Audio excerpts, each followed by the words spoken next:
You're listening to the Pace Radio Network here at paceradio.net.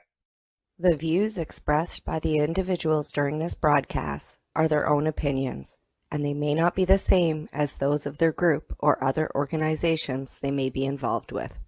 All medical advice during our broadcast is not a medical opinion and should be checked with your medical physician.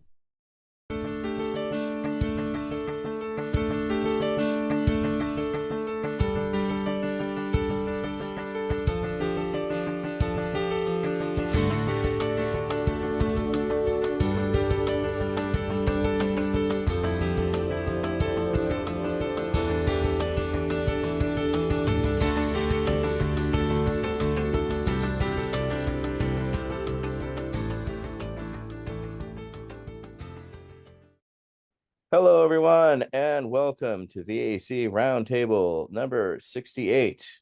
Yes, we're up to that number already. And with us, we have one of our own, a veteran in the cannabis community, but one in the state of Florida, and one that was brought to us by Council Member Al Burns. So everybody, please welcome Mr. Robb Harmon. How are you today, Mr. Harmon? I'm doing great. Thanks for having me. Excellent. So we're just basically going to kick it off and get right into it. So first question is one we ask everyone, and it's a kind of a multi-tiered question. But how did you originally come to cannabis? When you were first turned on? Well, Halloween night of 1984, I think it was, or 85. It could be shy here there. We went to a haunted mansion, and a girlfriend that I had some dirt weed, picked the stems and the seeds out. I had a little makeshift pipe out of, I think, some type of ham cream bottle or something. Smoked it that night, and then pretty regularly throughout high school, more during the summers. I was more of a surfer stoner in the summers and an athlete during the non-summertime. Then through college, I smoked occasionally. And then when I got out of college, oddly enough, I started smoking frequently. And then ever since then, I've been smoking frequently for the last 30 years.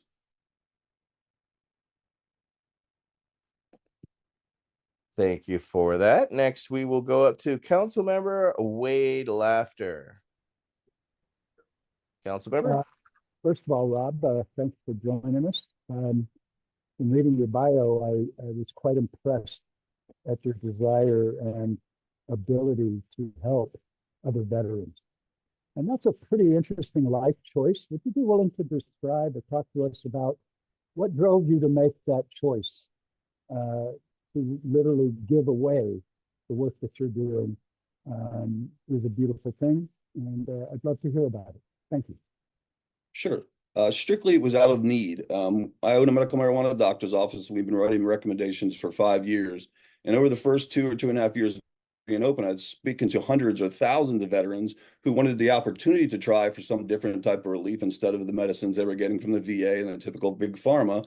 But they didn't have the $285 or whatever it costs to actually get into the medical marijuana system in Florida. That's not good. So we said, after hearing so many people, I just said, hey, well, why don't I just start covering the cost and we'll just see what happens. And it was literally born out of a need to help. And that's where it came from. It's just grown up to where we are now. This is our 26th event this month, and we've done over 700 veterans so far. Wade, you got a follow-up? I do. Yeah, that's a beautiful statement, Rob. Actually, I was really hoping you would talk more about what drives you personally to want to do that kind of work. If you're willing and open to it, I'd love to hear about it, because we need more folk who are willing to do that. Thank you, Rob. Well, my dad was in the Air Force. Both my grandparents were in the Marines and the Navy. My brother was in also. And just seeing the anguish and talking to people and hearing their stories and knowing they need some type of help. And I've been a proponent of marijuana my whole life, cannabis marijuana. And I just felt like they needed something, hear in their voice that they don't want to take the drugs that the VA is giving them. But if they don't take them, they feel bad. But then they feel bad because they took them. And it was just this vicious cycle. And it just hit me really home to see, especially some of the really young veterans coming back that are on multiple medications and they're taking their elixir at 11, their elixir at 12, and it just really hit me in the heart, and it's been stuck with me ever since. And I just have this need to help. Thank you for that. I wish more Americans felt the need to get more active and do so, but thank you for your service during this drug war. Next up will be Council Member Michael Krawitz. Thanks, man. Thanks, Etienne. It's so great for you to join us, Rob. What you're doing is really important, and it's one of the real, it's silly in the big scheme of things, a doctor's visit being a stumbling block, but when you're on a fixed income and you're having all these bills coming out all the time, and all of a sudden you throw a few $100s on the scale, that can really screw up your scale, right?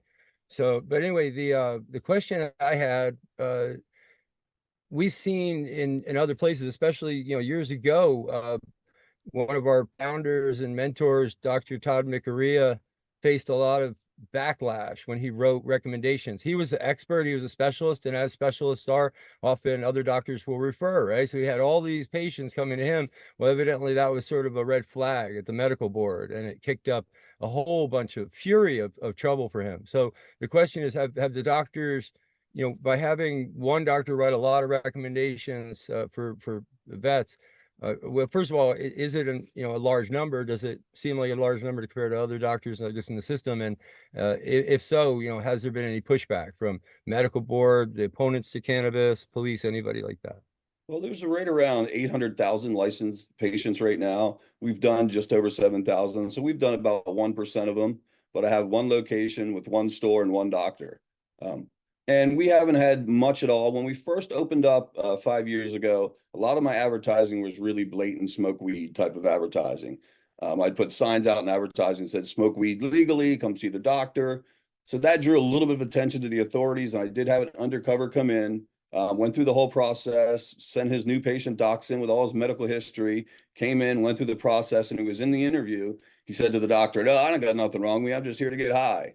So the doctor stopped immediately, came out, he got me, and he said, "Hey, listen, this guy's just here to get high." So we said, "Listen, this isn't the place for you. You need to leave. We're giving your money back immediately because it's 100% money back guarantee, and leave." And at that point, he pulled his badge out. And we haven't seen anything at all besides that. There is basically zero oversight with the Florida Health Department. I've never had anyone come in. There's doctors out there writing prescriptions for people that they've never even seen before. There's zero oversight, zero places to complain. So really, no, we haven't had any issues whatsoever, except for that original one 5 years ago. And I think it was just because of my blatant advertising, which is good.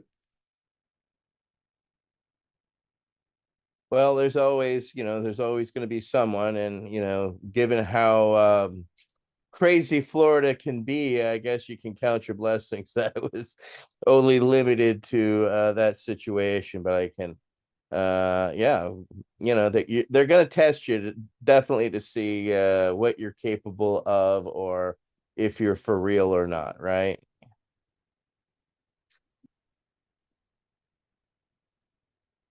All right, next up will be Michael Davis, Councilmember Davis.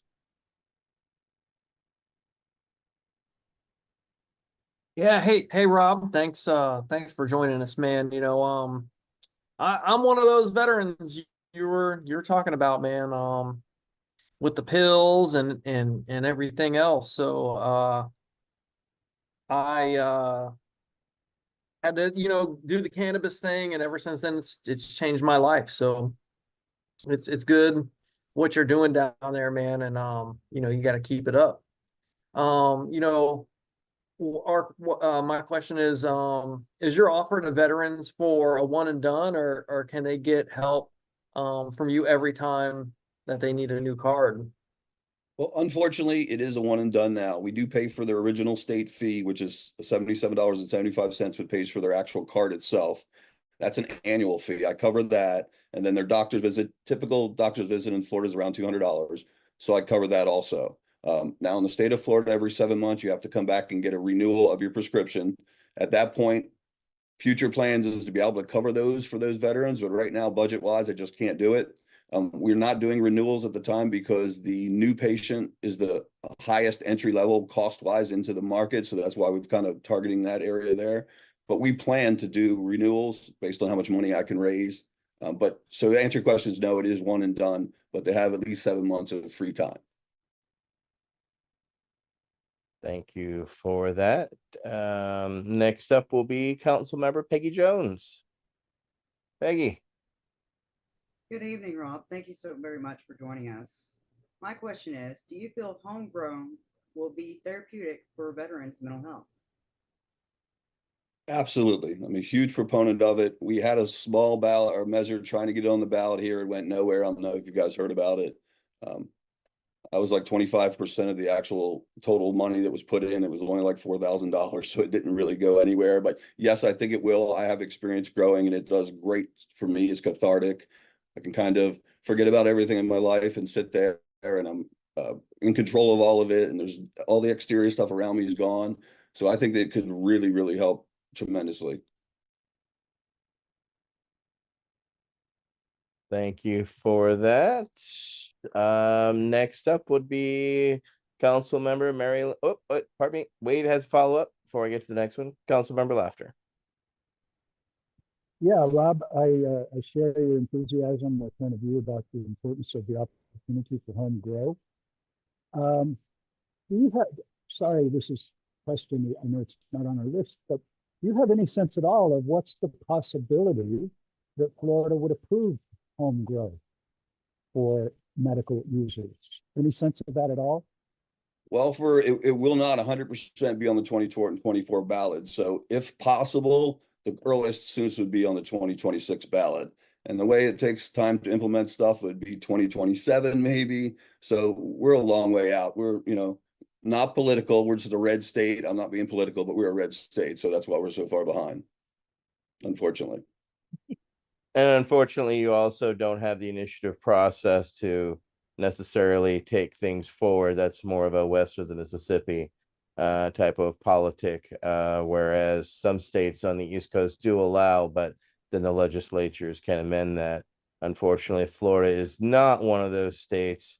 And yeah, it's unfortunately going to be a long process. But this is also why we talk and we teach people to early on, when they have the availability, when the legislative process is happening, is to make sure home grow is part of your laws as they get implemented. Otherwise, as you see from Florida and others, or like Washington, that they could lose it, and they're finally a decade later just getting it back on its legislature for an attempt to get home grows going in the state of Washington. So it's a process, no doubt, Rob, and we hope that you're able to arrive there. But if you are able to arrive there, if you are able to get growing going in there, would you spread out then to being able to provide clones and genetics to veterans and other people? Yep. Would that be a possibility? Yeah, I've owned the .com for a long time. It's called Home Farms with a PH, where we teach people. We give them a setup. We teach them how to do it. We tell them how to feed them. I can actually even set up a little remote camera where I can watch it, so I don't have to go by. So yeah, I have this whole plan to alter our business plan once recreational comes, but I'm not sure when that's coming at this point. Are you using zipper little rooms, or are you setting up rooms, or are they little pods? How are you teaching people to set up? Just tents, anything from a 2x3 to an 8x8 or 8x10 to how extravagant you want to get. And how are you dealing with the humidity there in Florida? I know that can be a problem with some genetics. So how are you teaching people to handle that? It's really tough. You just have a lot of inflow and a lot of outflow of air, and try to get some lights that, the LED lights are a lot better these days instead of those old high pressure sodiums that were so hot, and the metal halides even were hot. So it's just, don't go too much light and try to get too much huge harvest, and you'll be okay. That's some great education, especially with the LEDs. And why he's saying LEDs, for those who aren't aware, is the previous lights, high pressure sodiums and metal halides, would literally cause they have a heat give off of the lamp as well as the ballast. So you would literally have to have the ballast separate from the light in the room, and then you'd literally have to ventilate that lamp so that the heat would be transferred out. Otherwise, it can raise your temperature in your room 20 degrees. And as you know, that can literally just erode any of the medicinal or the terpene quality that you're searching for on your genetics. It will literally evaporate it. Wade, first up, Nate Landau has a follow-up. Nate? Hey, I just wanted to make sure I understood you correctly. I know that the ballot initiative is in the Florida Supreme Court, and you said that it wouldn't appear to maybe 2026. Has that court case been decided now? Or you're just talking about homegrown? Yeah, I was talking about the home grow. They last month they argued in front of the state's attorney because the state's attorney said that they're misleading people again, the same thing that they did in 2022 to not get on the ballot. They've been through the Supreme Court, all their signatures were validated, they're up over 1 million, they were ready to go, and then all of a sudden the state's attorney has a lawsuit. So they argued last week or 2 weeks ago, and supposedly by April 1st they're going to have a word whether they're allowed to get on the ballot or not. And that's for 2026. Okay. That's for 2024. 2024. Okay. All right. Yeah, for recreational. The home grow is it's the MSOs weren't real supportive of it, which didn't help. And in Florida, everything's a single initiative, so it couldn't have been attached to the recreational because it's single initiative. Right. And has to be right. And it's a lot of money for each initiative, and we just didn't quite have that money. Yeah, because of what it costs for getting signatures and all of that. It's a real world cost. Councilmember Laughter with his next follow-up. Actually, it's more of an observation. I love that, Rob, I love that you brought up the importance of lighting and controlling outbreaks of mold and whatnot in high humidity situations. LED lighting is really a new and exciting area of indoor cultivation. One of the challenges of the old high pressure sodium metal halide lights is about 90% of the electricity that you're using in those old lights is coming into your room as heat, not light. 90% is heat. So there is a big deal about how to be more appropriate with your use of electricity. The other comment that I wanted to make got out of my head. I forgot. Oh well, I'll have a puff and think about it. We've all been there. There you go. Puff and tell. Next up will be Marilyn Mathry. Hi, Rob. Actually, the first question is, where are you located in Florida? The store's in Castleberry. It's just north of Orlando. Okay. Question here is, for future plans for Veterans for Cannabis Care, what's your top priority and what's next on the list to implement? Along with that, have steps planned out for all to be implemented at once or in stages? Okay. Well, the immediate future today is just to continue my monthly events, try to move to maybe two events a month based on financing, of course. Near future is to raise more money and be able to do the renewals also, so it's not a one and done thing so we can continue to offer them care. Moving forward through that, the next step was to find a facility to be able to grow and implement our growing and our formulations and our job skills and our counseling and all that. That's later on down the road, and of course that's all based on how much money I can raise. So hopefully we'll get there. We'll get there. Just going to be a road. We'll see how long it's there. It's a good plan. I asked the question because I'm in Virginia, and the property I have, I'm looking to turn it into a place for vets to grow cannabis and and do some healing, retreat type place. We're on the river. It's a great place. But yeah, funding's the key. And Florida's made it really easy because it cost me $35 for my hemp nursery license and $0 for my hemp cultivation license. So they make it easy for people to be able to get into it. They're looking for a new industry because the orange industry is pretty much gone here in Florida. So they're looking for some type of new thing, and they're just helping people do it. But for $35, it's a pretty good investment to get into. I grow 1,000 plants for $35. Wow. Yeah. And having Florida. Oh, I'm sorry. I was just gonna say, is that the limit? 1,000? No, that's the minimal. Oh, And that's for a home grow at your house. the minimum is 1,000? Up to 1,000 is what I can do at my house because Okay. of that house, and it's a small nursery. Wow. Okay. Yeah. Yeah, Sea of Green style. Sea of Green. Councilmember Laughter.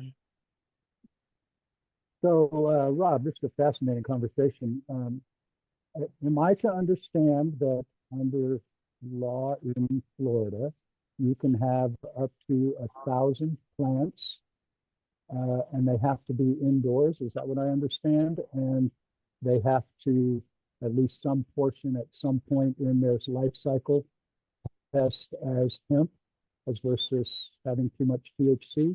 Would you help clarify that for me, please?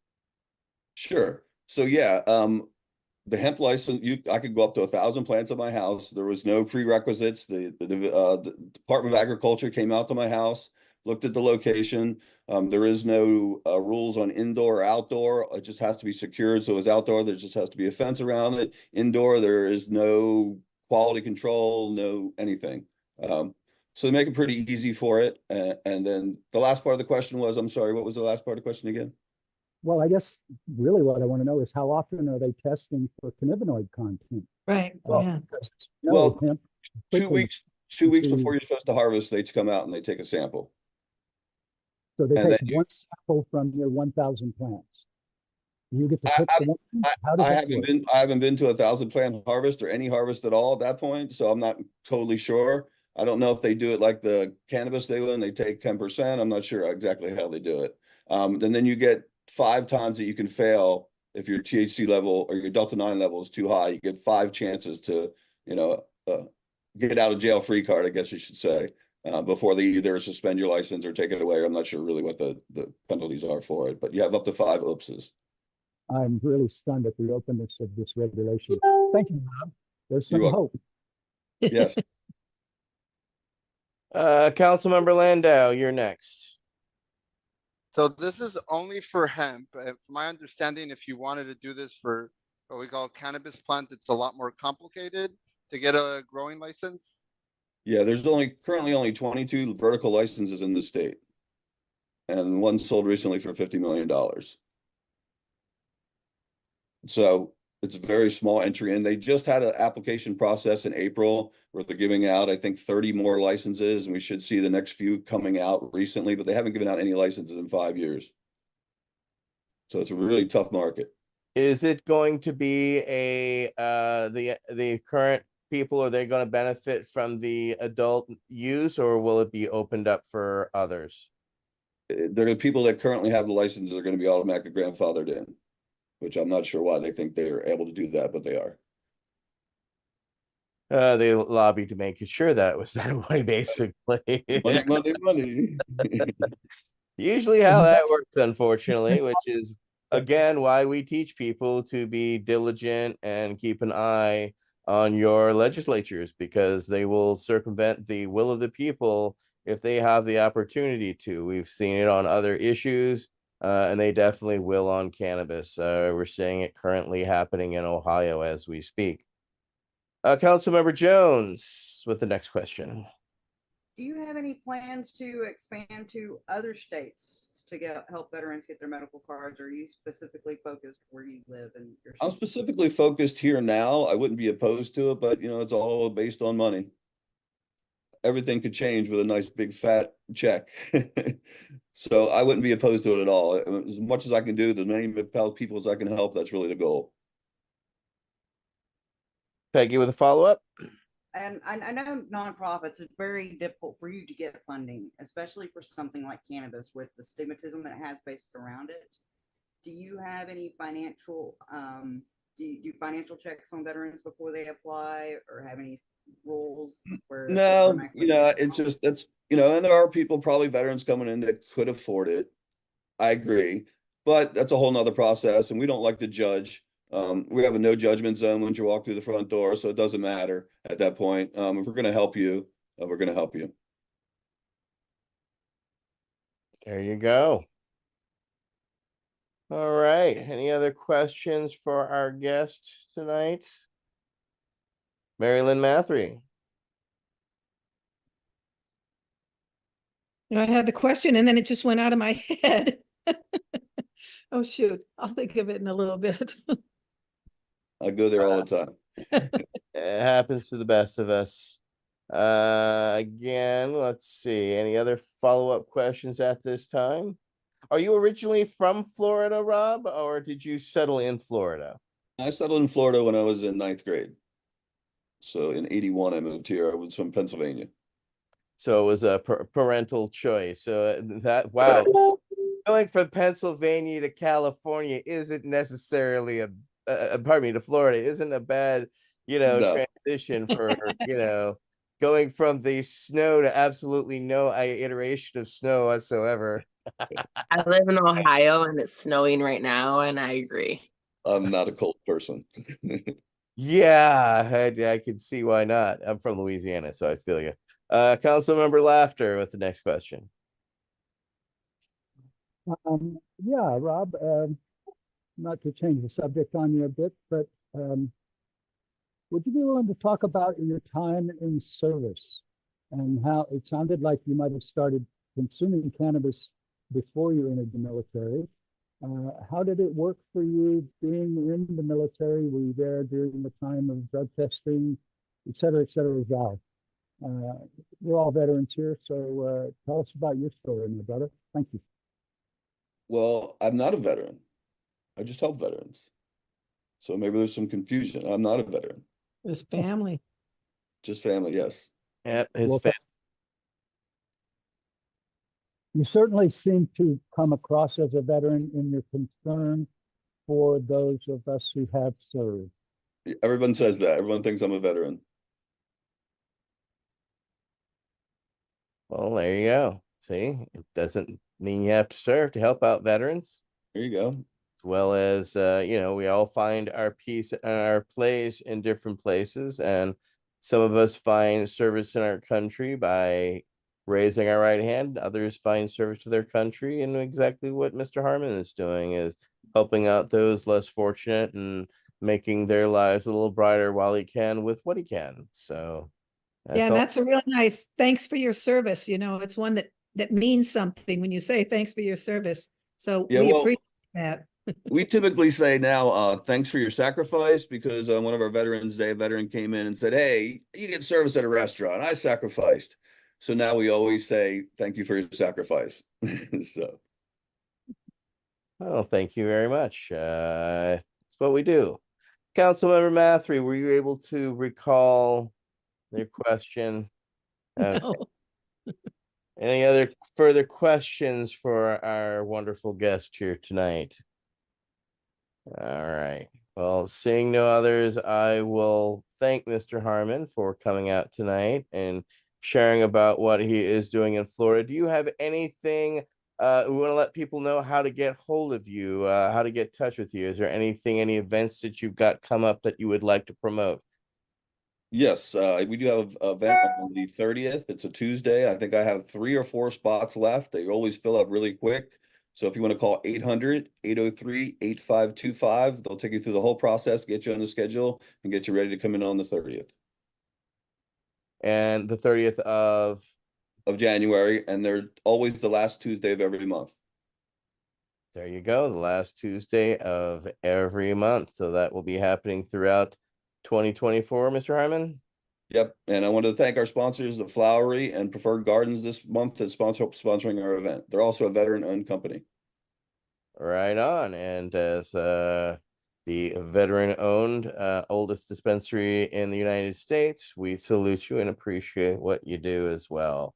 It's not easy work, as well as stepping out there and taking the chance within your community is also one of the most rewarding experiences, because once you kind of take that blind step over that cliff, you'll be amazed at how many hands will reach up and lift you and carry you right along. So thank you, Mr. Harmon, for joining us tonight and for what you continue to do there in Florida. And Hey, Rob, can you give that number again, the phone number again? Yeah, it's 800-803-8525. Okay. There you go. Well, Thank you, everybody. I would like to thank our council members, Nate Landau, Kendra Soul, Mary Lynn Mathery, Brian Buckley, Mike Davis, Michael Crowitz, Wade Laughter, Peggy Jones, and myself, Etienne Fontan. Thank you very much for joining us for V.A.C. Roundtable number 68. Mr. Robb Harmon. Thank you. It's your night. We appreciate it.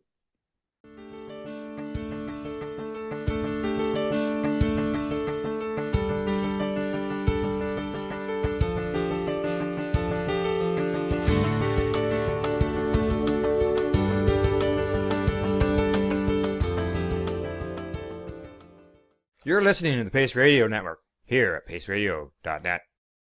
The opinions of the individuals during this broadcast are their own, and may not be the opinions of their group or other organizations they may be involved with.